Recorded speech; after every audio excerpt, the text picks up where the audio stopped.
Hare Nama Hare Nama eva kevalam Kalo nasteva nasteva nasteva gatiranyata.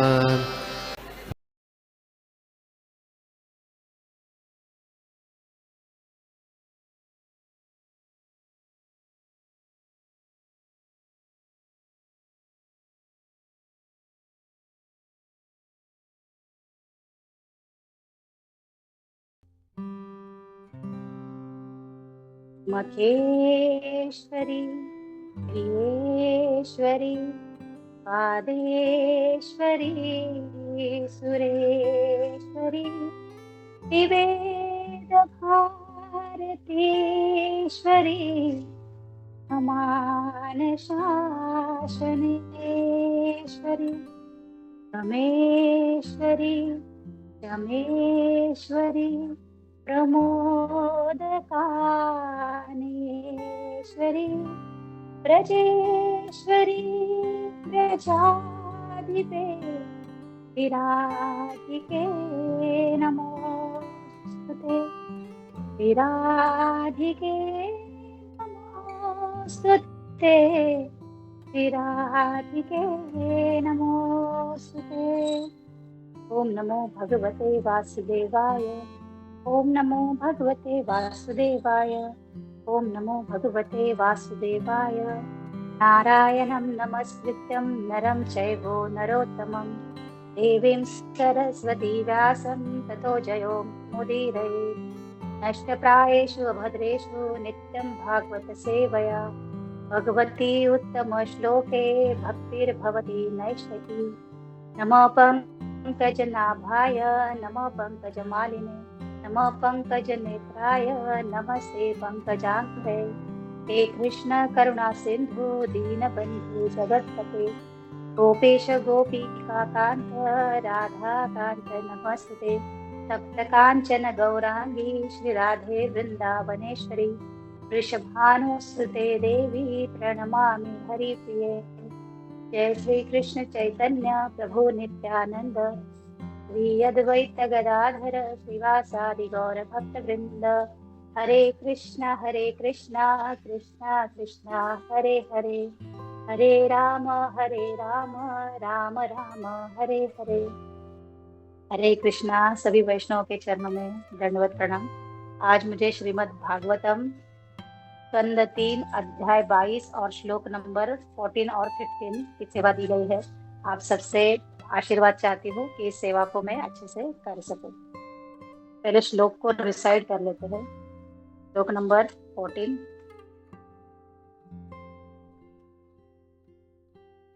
अहं त्वा शृणवं विद्वन् विवाहार्थ समुद्यतम् अतस्त्वमुपकुर्वाण प्रत्तां प्रतिगृहाण में। अनुवाद और तात्पर्य श्रील प्रभुपाद द्वारा श्रील प्रभुपाद की जय। स्वयंभू मनु ने आगे कहा, हे विद्वान, मैंने सुना है कि आप विवाह के इच्छुक हैं। कृपया मेरे द्वारा दान में दी जाने वाली अर्थात अर्पित कन्या को स्वीकार करें, क्योंकि आपने आजीवन ब्रह्मचर्य का व्रत नहीं ले रखा है। तात्पर्य, कुंवारा रहना ब्रह्मचर्य का सिद्धांत है। ब्रह्मचारी दो प्रकार के होते हैं। एक नैष्ठिक ब्रह्मचारी कहलाता है, जो आजीवन ब्रह्मचर्य व्रत धारण किए रहता है, और दूसरा उपपूर्वाण ब्रह्मचारी कहलाता है, जो एक निश्चित आयु तक ब्रह्मचारी रहता है।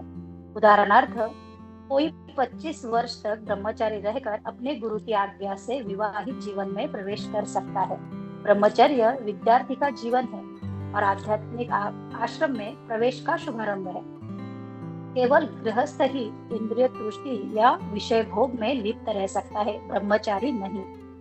स्वयंभू मनु ने श्री कर्दम मुनि से अपनी कन्या को स्वीकार कर रहे हेतु इसलिए प्रार्थना की, क्योंकि उन्होंने नैष्ठिक ब्रह्मचर्य का व्रत नहीं ले रखा था। वे विवाह करने के इच्छुक थे और इस हेतु उन्हें राज परिवार की योग्य कन्या मिल रही थी। श्लोक नंबर 15। ऋषि उवाच आरमुद्वोढुकामोहम् दत्ता च तवात्मजा आवयो अनुरूपो असो आद्य वैवाहिको विधिः। अनुवाद। महामुनि ने उत्तर दिया, निस्संदेह मैं विवाह का इच्छुक हूँ और आपकी कन्या ने न किसी से विवाह किया है और न ही किसी दूसरे को वचन दिया है। अतः वैदिक पद्धति के अनुसार हम दोनों का विवाह हो सकता है। तात्पर्य। स्वयंभू मनु की कन्या को स्वीकार करने के पूर्व श्री कर्दम मुनि के समक्ष विचारणीय बातें अनेक थी। प्रथम तो यह कि देवहूति ने उन्हीं के साथ विवाह करने का निश्चय कर रखा था। वह अन्य किसी को अपना पति बनाना नहीं चाह रही थी।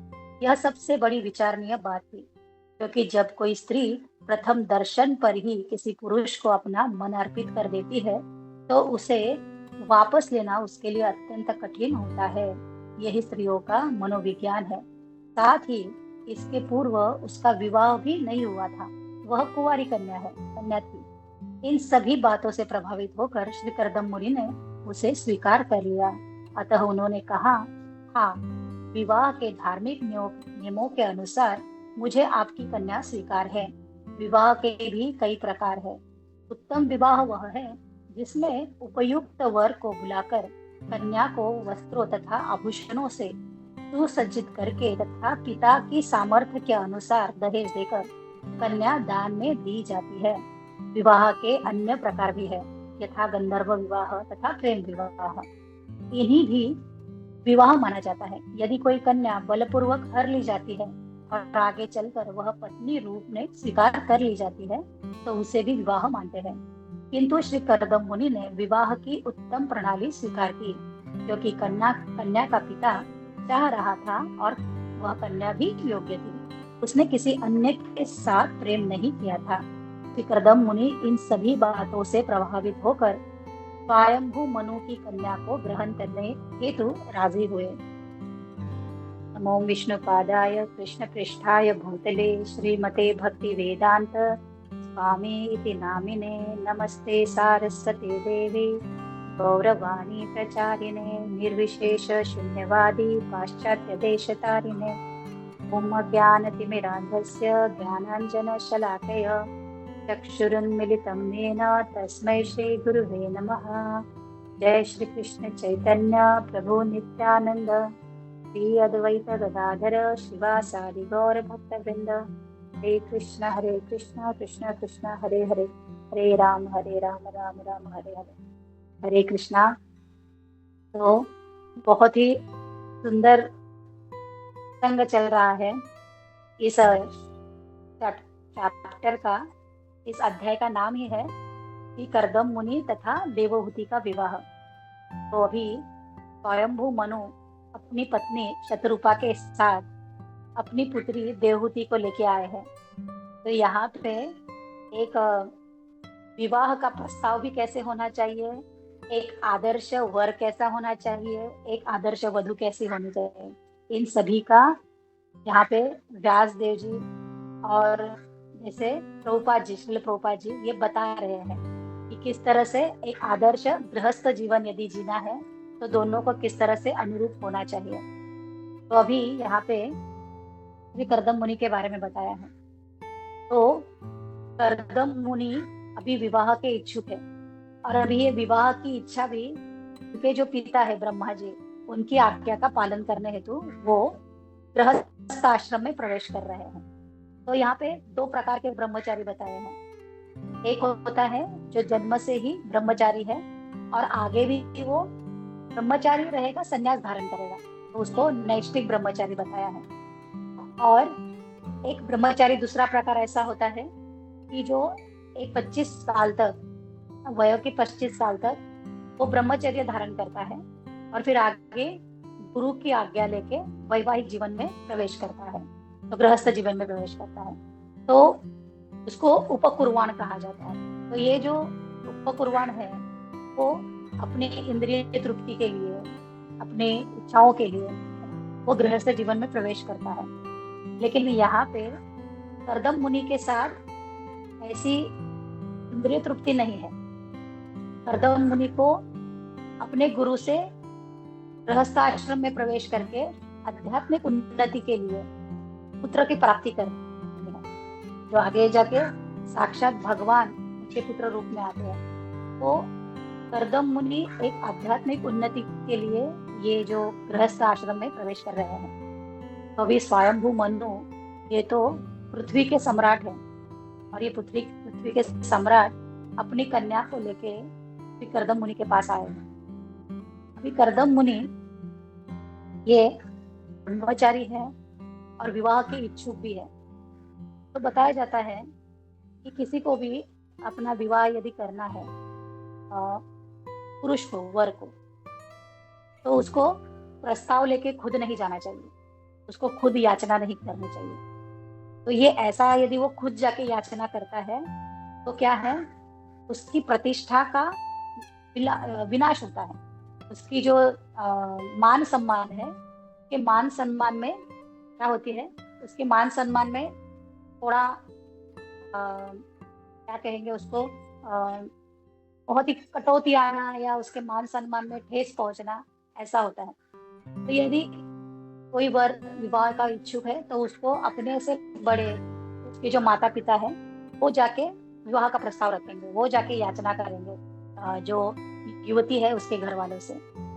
लेकिन यहाँ पे तो करदम मुनि के लिए तो कोई माता पिता है नहीं, तो ऐसे में क्या करना चाहिए, करदम मुनि प्रतीक्षा करते हैं, करदम मुनि राह देखते हैं कि योग्य समय पे योग्य वधु का आगमन होगा। तो शास्त्रों में ये बताया गया है कि वर को खुद जाके विवाह के लिए याचना नहीं करनी चाहिए। तो अभी यहाँ पे साक्षात स्वयंभू मनु अपनी पत्नी शतरूपा और पुत्री देवहूति के साथ यहाँ पे आ चुके हैं। तो अभी जो स्वयंभू करदम मुनि है, तो करदम मुनि के भी जो गुण है उनके बारे में भी बताया जा रहा है कि करदम मुनि कैसे हैं।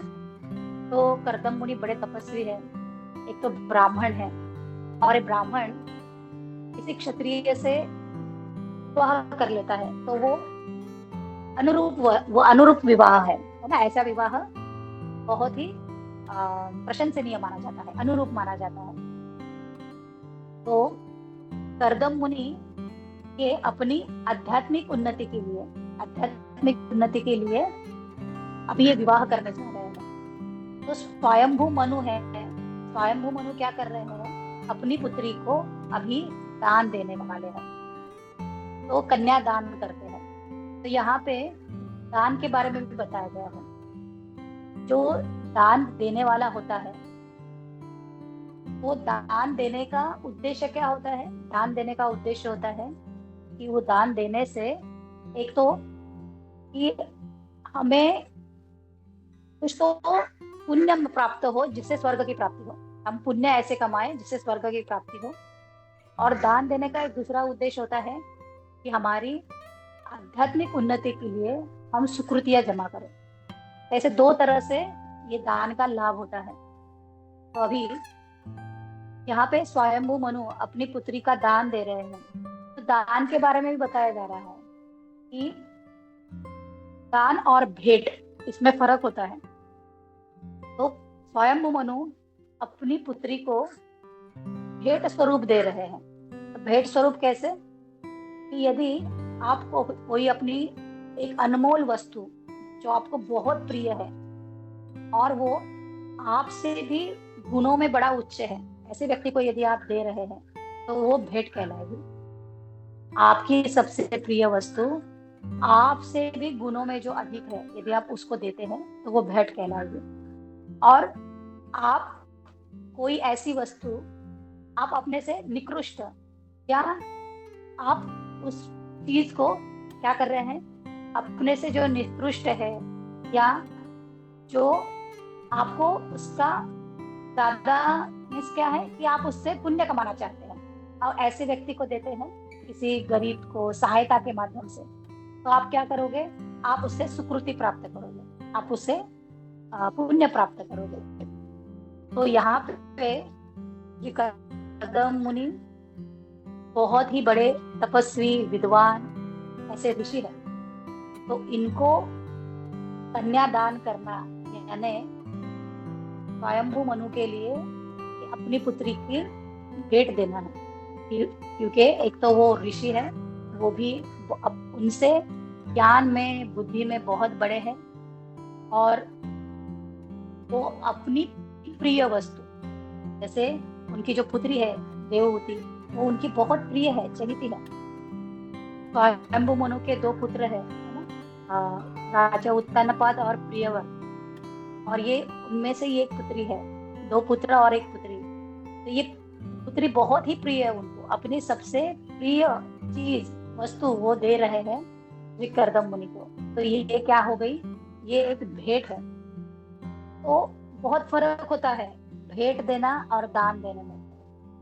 तो दान के भी 8 प्रकार बताए गए हैं। दान भी 8 प्रकार के होते हैं। 8 प्रकार, या प्रकार नहीं कहेंगे, नियम कहेंगे उसके।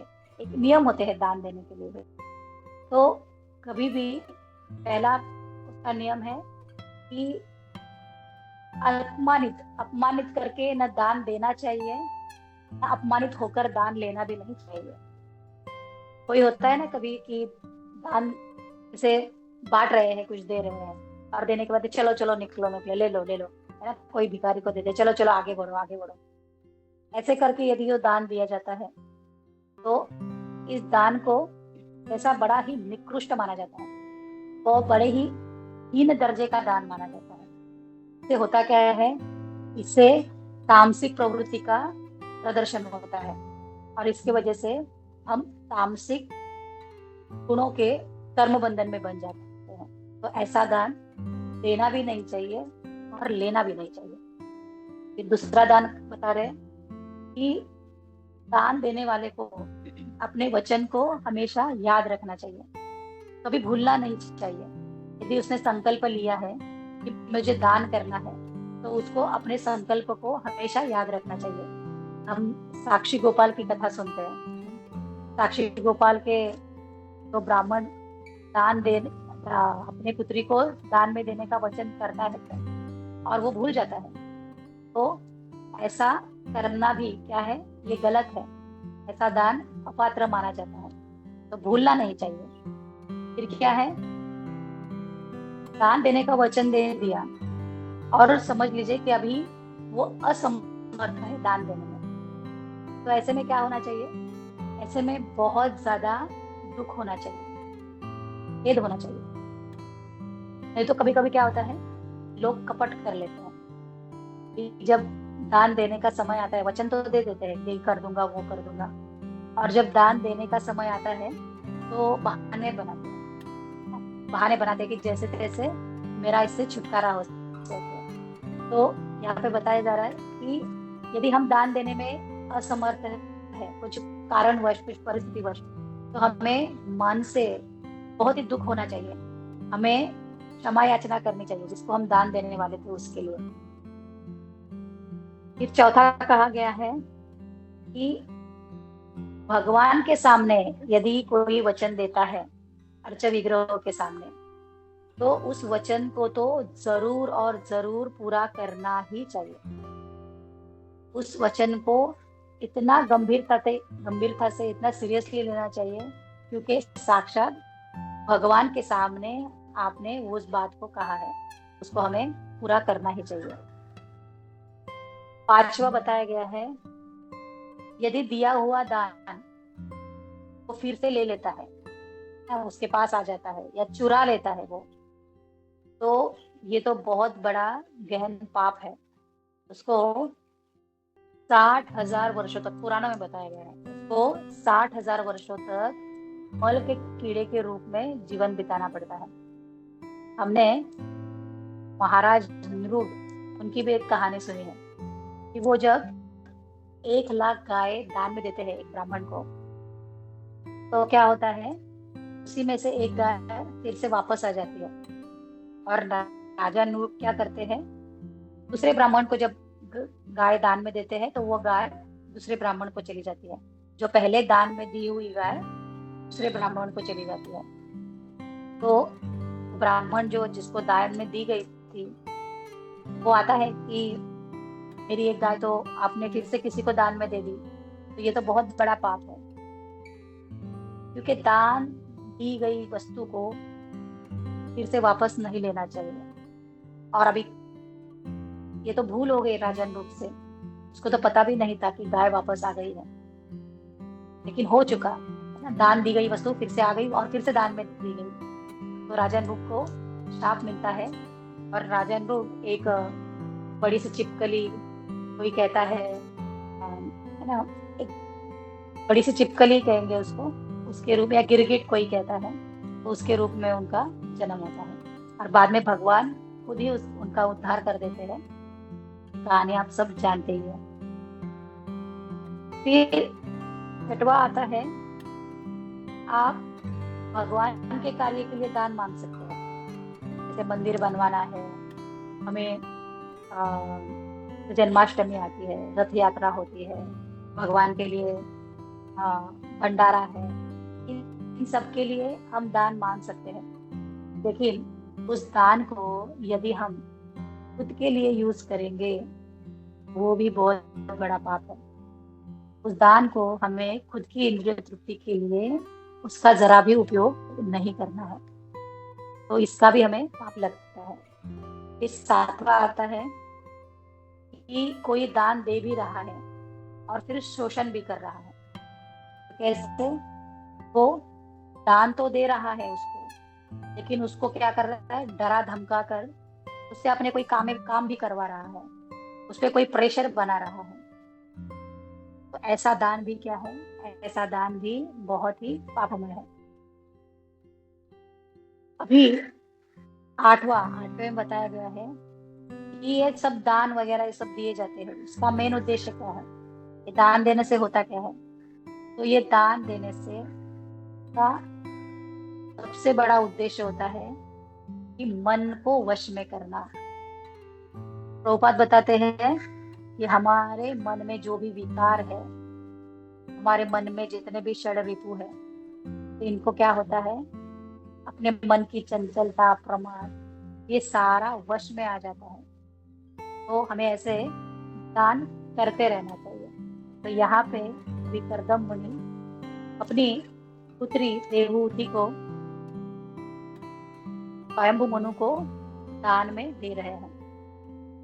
अभी आगे श्लोक में बताया है कि किस तरह से ये जो ऋषि है, कर्दम मुनि है, वो भी अपनी पत्नी का चयन कैसे देख रहे हैं। अपनी पत्नी का चयन करते वक्त कुछ गुणों का, वो के स्वभाव का, गुणों का परीक्षण कर रहे हैं कि एक स्त्री में कैसे गुण होने चाहिए। तो प्रभुपाद बताते हैं, सुखदेव गोस्वामी बताते हैं कि स्त्री का सबसे बड़ा आभूषण है उसकी लज्जा, उसमें लज्जा होनी चाहिए।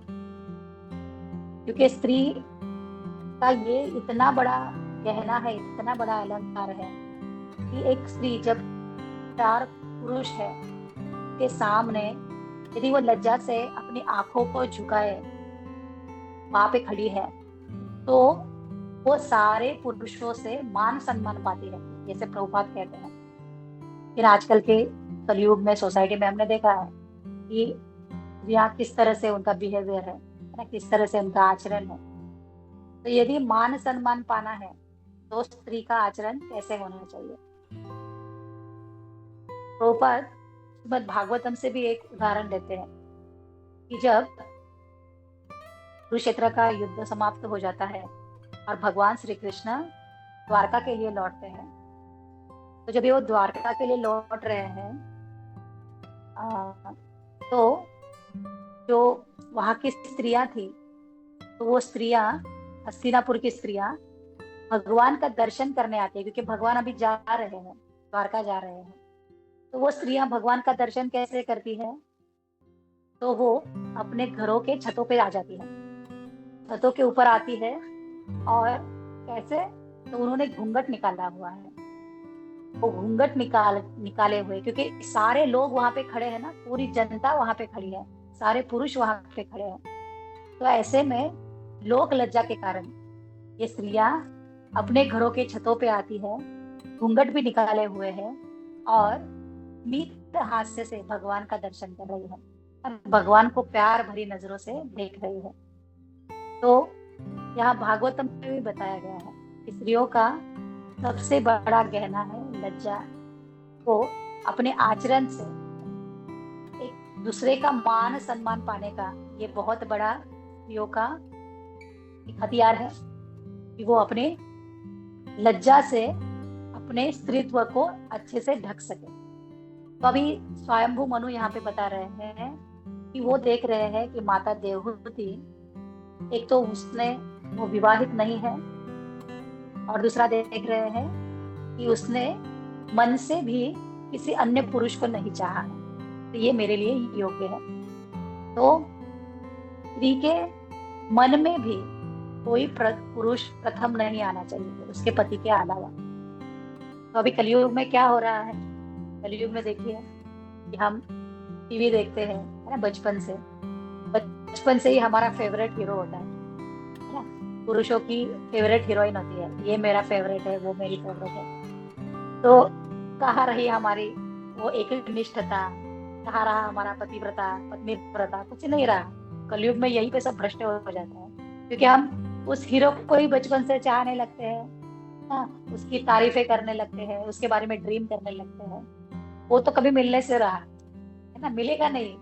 तो हमने क्या किया, अपना कौमार्य भंग कर लिया। तो ये क्या है? क्योंकि कलयुग में हमें वो शिक्षा नहीं दी जाती, तो इसलिए कहा जाता था कि घर में टीवी वगैरह ऐसी चीजें नहीं होनी चाहिए और लड़कियों का बाल विवाह किया जाता था। तो ये जो बाल विवाह है ना, एक तरीके से प्रभुपाद इसके ऊपर जोर देते हैं। प्रभुपाद कहते हैं ये प्रथा बहुत ही सही थी, क्योंकि जब वो लड़की का बचपन में ही शादी विवाह कर दिया जाता है, तो विवाह होने के बाद उसको अपने मायके में ही रहती है, वो ससुराल नहीं जाती है, अपने मायके में ही रहती है। लेकिन उसको बचपन से ही बताया जाता है कि ये तेरा पति है। तो उस लड़की के मन में बचपन से ही एक पुरुष की छवि है, वो उसके पति की है ना। किसी अन्य पुरुष की छवि उसके मन में नहीं आती। फिर होता क्या है, वो ससुराल वाले त्योहारों पे कोई जैसे कोई निमित्त बना के उस लड़के को लेके आते रहते हैं, उन दोनों का मिलाप करते रहते हैं, एक दूसरे को मिले देखे। तो बचपन में ही वो एक दूसरे को जानते भी है। तो उस लड़के के मन में भी उसी लड़की के बारे में होता है विचार, और उस लड़की के मन में भी उसी लड़के के बारे में विचार होता है। तो इस तरह से वो दोनों भी एकनिष्ठ होते हैं, किसी और लड़की के बारे में या किसी और लड़के के बारे में बचपन से ही उनके मन में विचार नहीं आता। और होता क्या है, घर वाले भी उस लड़के की या उस लड़की की सारी अच्छाइयाँ बताते रहते हैं कि उसने ऐसा किया, वो ऐसा है, वो अभी पढ़ाई कर रहा है, उसने इतने मार्क्स लाए, वो स्कूल में ऐसा कर रहा है, वैसा कर रहा है। तो इससे क्या होता है, उस लड़की के मन में भी आदर बढ़ता है, उस लड़के के मन में भी आदर बढ़ता है। फिर जब योग्य वय हो जाता है, जब दोनों का एज अनुकूल हो जाता है, तो उस लड़की की विदाई की जाती है। फिर वो लड़की अपने ससुराल चली जाती है। और अभी जब ऐसी अवस्था में उसकी जब ससुराल जाती है, तो उस पति के प्रति उसके मन में बहुत ज्यादा श्रद्धा, प्यार, एक निष्ठता होती है, क्योंकि उसके मन में बचपन से ही किसी अन्य पुरुष के बारे में विचार आया ही नहीं। तो ऐसी ये प्रणाली है हमारी, जो विवाह पद्धति इसी तरह से है। लेकिन कलयुग में इसके साथ बहुत सारा बदल फेर होता गया। तो अभी तो क्या होता है, अभी तो जो प्रभुपाद बता रहे, जो प्रभुपाद की वाणी है, यही बात आपके साथ शेयर कर रही हूँ। प्रभुपाद कहते हैं कि विवाह की योग्य उम्र होती है ना, उस योग्य उम्र में ही लड़कियों का विवाह हो जाना चाहिए। जैसे 19, 20, 21, 22 में विवाह हो जाना चाहिए, क्योंकि तब तक क्या होता है, तब तक वो अपने विचारों के लिए समर्पित रहती है ना। जैसे उसको ढालेंगे जिस विचारों में, जिस परिवार में, वो वैसे ढल जाती है। लेकिन जब उस लड़की की उम्र बढ़ती है, वो ज्यादा वयस्क हो जाती है। जैसे अभी तो देखिए, अभी तो सब करियर वगैरह सब कर रहे हैं, 30 के 30 ऑनवर्ड्स ही सबकी एज रहती है। 33, 35 ऐसे एज में विवाह कर रहे हैं। तो ऐसे एज में होता क्या है, लड़की के विचार बड़े प्रभावशाली बनते हैं। वो थोड़ा आक्रामक भी होती है ना। मेरे मन के मर्जी के जैसा ही होना चाहिए, मुझे ऐसा ही चाहिए, मेरे ऐसे ही विचार है। उसके विचार बहुत ही स्ट्रांग बन जाते हैं। और फिर इसी वजह से ना अभी के जो विवाह है उनमें डाइवर्स हो रहा है।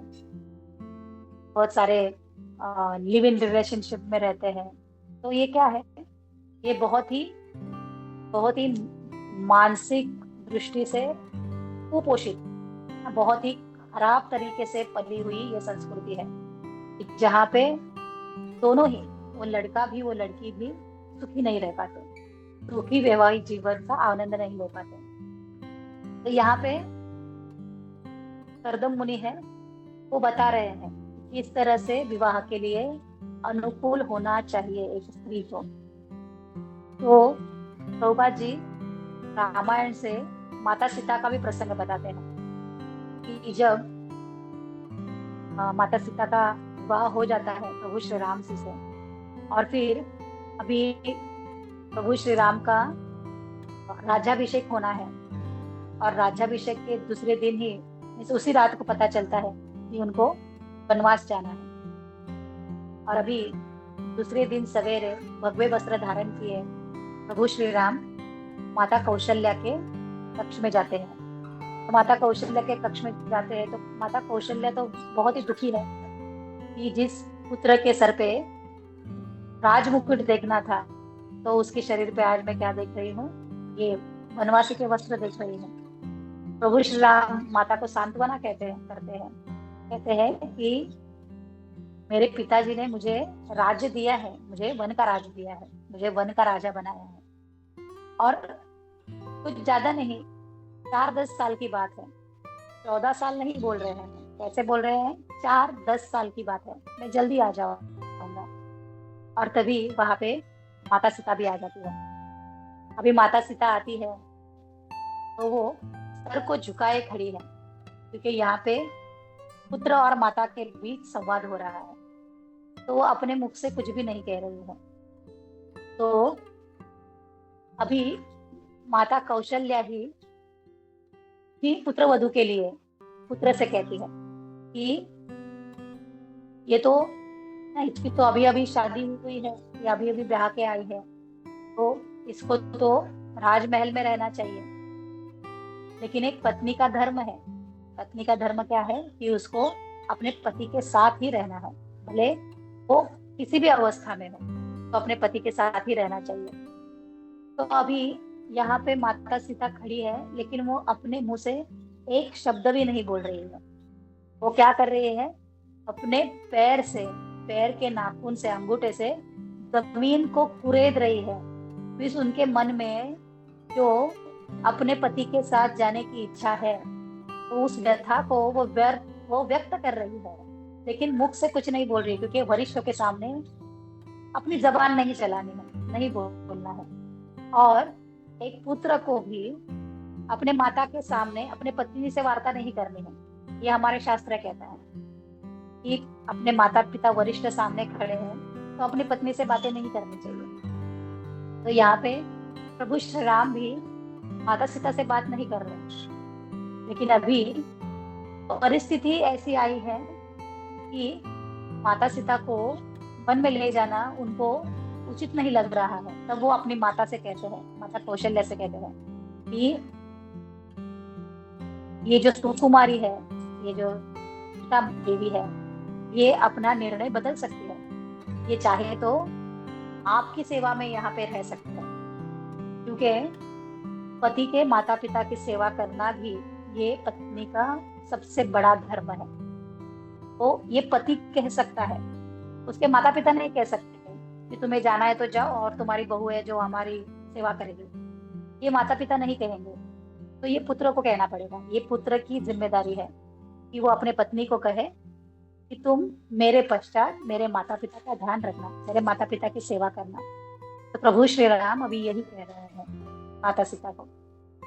लेकिन फिर भी माता सीता के मुख से एक आवाज भी नहीं निकल रही है। और तभी माता कौशल्या देवी के पक्ष में बोल रही है कि सीता माता को तुम्हारे साथ जाना चाहिए, क्योंकि उसका पत्नी धर्म है और उसको तुम अपने साथ ले जाओ। तो यहाँ पे एक स्त्री का आचरण, स्त्री का धर्म, ये सब कुछ बताया जा रहा है।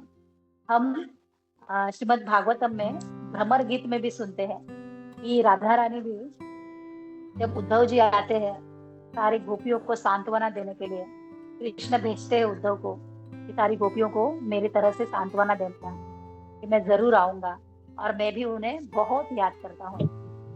तो राधा रानी उद्धव से बात नहीं कर रही है, लेकिन वो क्या कर रही है, अपने नाखूनों से, पैरों से वो भी जमीन को कुरेद रही है। तो ये कैसा है, ये एक स्त्रीत्व का है ना, स्त्रीत्व का आचरण है कि वो किस तरह से अपनी भावनाओं को, किसी का माइक ऑन हो गया है क्या? हरे कृष्णा। माइक नहीं ऑन है। तो इस तरह से एक स्त्री की लज्जा, इसके बारे में बताया गया है। तो एक रामायण का ही अरण्य कांड का एक दोहा है जहाँ पे वाल्मीकि जी बताते हैं कि किस तरह से जब वनवास में माता का अनुसया ऋषि, अत्रि ऋषि के इसमें कुटिका में जाते हैं, तो वहां पे माता अनुसया सीता माता को किस तरह से संबोधित करती है, एक स्त्री को किस तरह से अपना आचरण रखना है, उसके बारे में वो बताती है। तो पहले तो वो जब माता सीता को ऐसे वनवासी व्रत में देखती है तो अनुसया माता को प्रसन्नता नहीं होती है। तो माता सीता को कहती है, तुम्हारी तो अभी नई नई शादी हुई है, नया नया विवाह हुआ है, तो तुम एक राजकन्या हो, तो तुम्हें कैसे रहना चाहिए, तुम्हें आभूषणों से, है ना, आभूषण पहने हुए रहने चाहिए, वस्त्र अच्छे होने चाहिए। लेकिन अभी पति ही वनवासी है, तो अभी माता सीता क्या आभूषण वगैरह पहनेगी। तो माता अनुसया माता सीता को 5 आभूषण देती है। तो 5 आभूषणों का भी बहुत अच्छे से उल्लेख किया है कि कौन से आभूषण दिए जाते हैं। और माता सीता को वस्त्र देती है, ऐसे वस्त्र जो कभी भी जीर्ण ना हो, कभी भी मैले ना हो, कि ना उन वस्त्रों को धोने की जरूरत है, ना उसमें से बदबू आएगी, ना वो कभी फटेंगे, ना कुछ होगा, है ना, ऐसे वस्त्र प्रदान करती है। और माता अनुसया माता सीता को कुछ उपदेश देती है कि कैसे होना चाहिए स्त्री का चरित्र। तो ये जैसे दोहा है, उस दोहे के रूप में इसको मैं बोलूंगी। मातु पिता भ्राता हितकारी, मित प्रद सब सुनु राजकुमारी, अमित दानी हरता भय देही, अधम सो नारी जो सेवना तेही। यहाँ पे बताया है माता पिता भ्राता हितकारी। वो माता सीता को कहती है कि हे राजकुमारी सुनो, कि माता पिता भ्राता, तुम्हारा भाई भी, ये सब क्या है, हितकारी है। हित प्रद सब सुनु राजकुमारी, ये सब तुम्हारे हित जानने वाले हैं, तुम्हारे सारे हित चिंतक हैं। अमित दानी भरता भय देही, अधम सो नारी जो सेवन देही। लेकिन इन सबसे भी जो सबसे बड़ा दानी है वो कौन है, तुम्हारा भय देही, तुम्हारे जो तन की रक्षा कर रहा है, तुम्हारा जो पति है, वो सबसे बड़ा दानी है। तो ये सबसे बड़ा दानी कैसे हुआ? वैसे तो ये स्त्री भी तो अपना घर छोड़ के आई है, वो भी तो सब कुछ त्याग करके आई है, ये सबसे बड़ा दानी कैसे हुआ?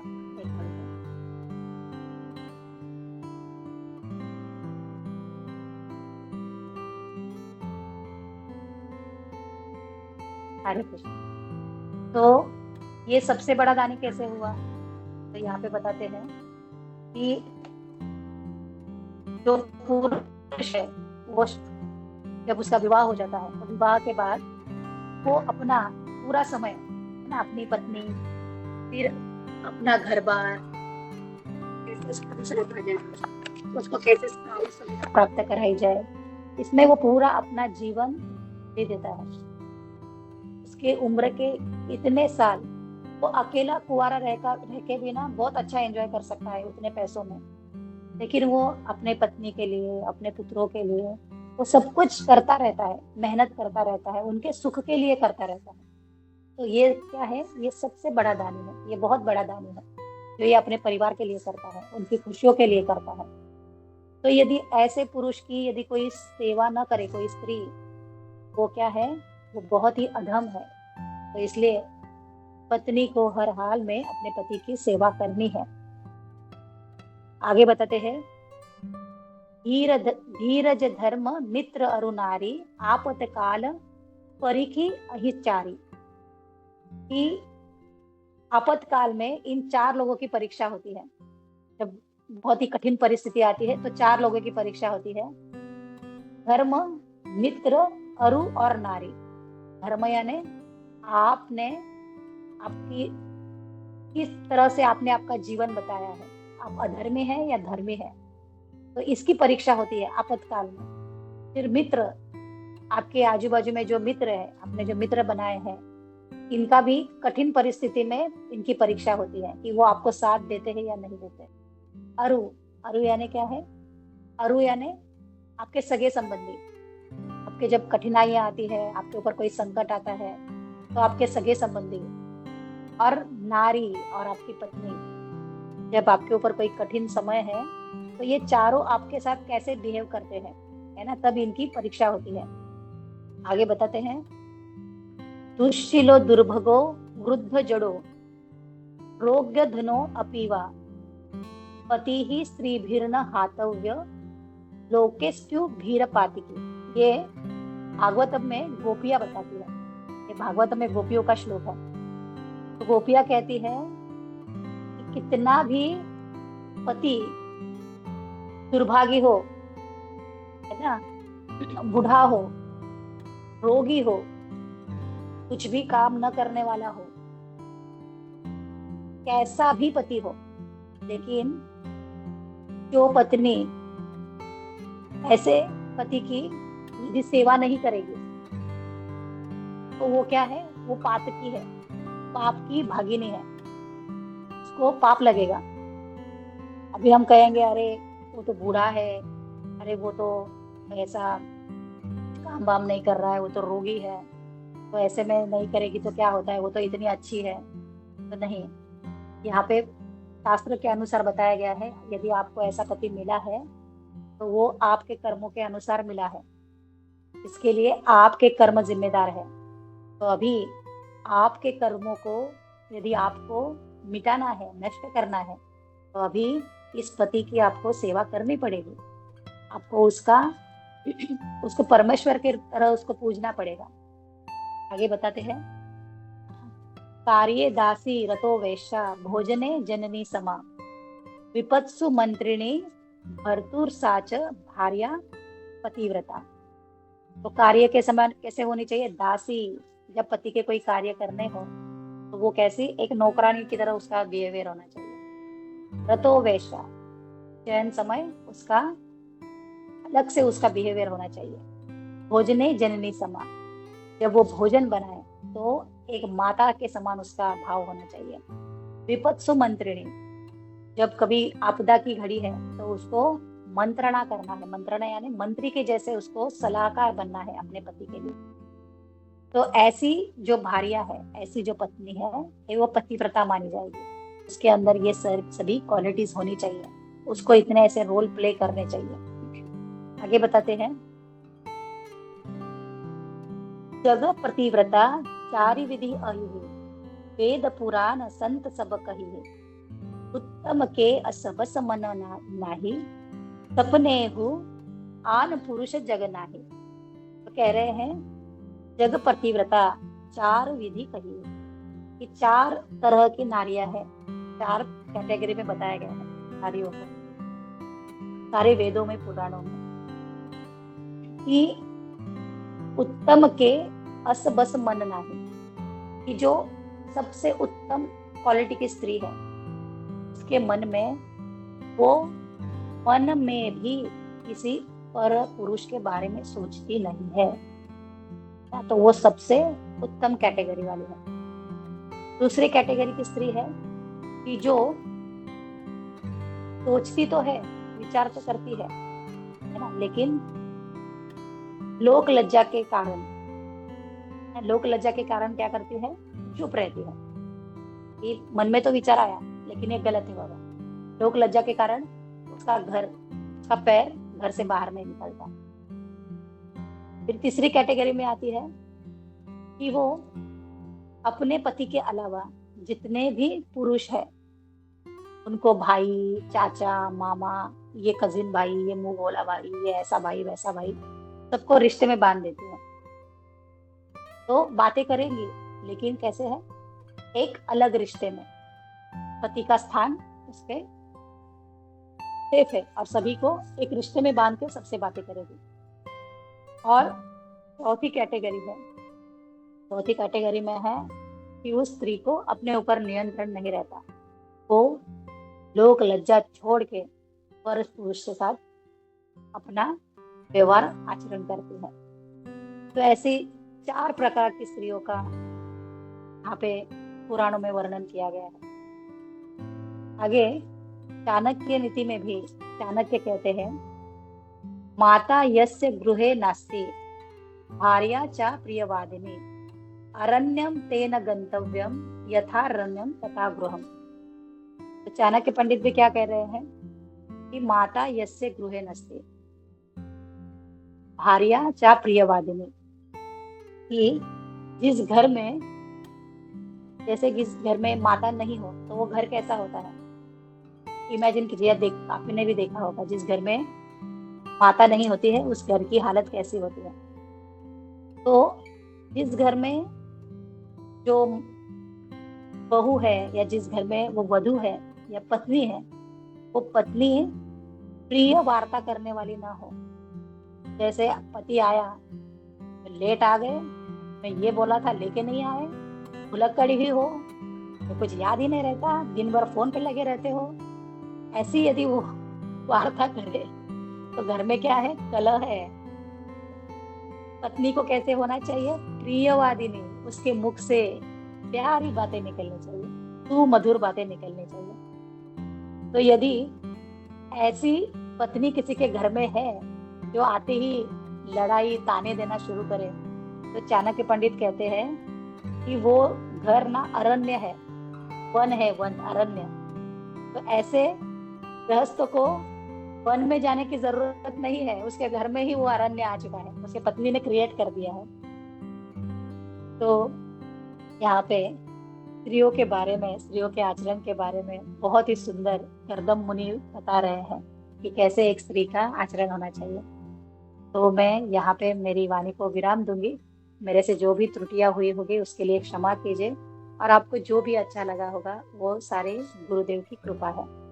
श्रील प्रभुपाद की जय, श्री गुरुदेव की जय, समस्त वैष्णवों की जय। हरे कृष्ण।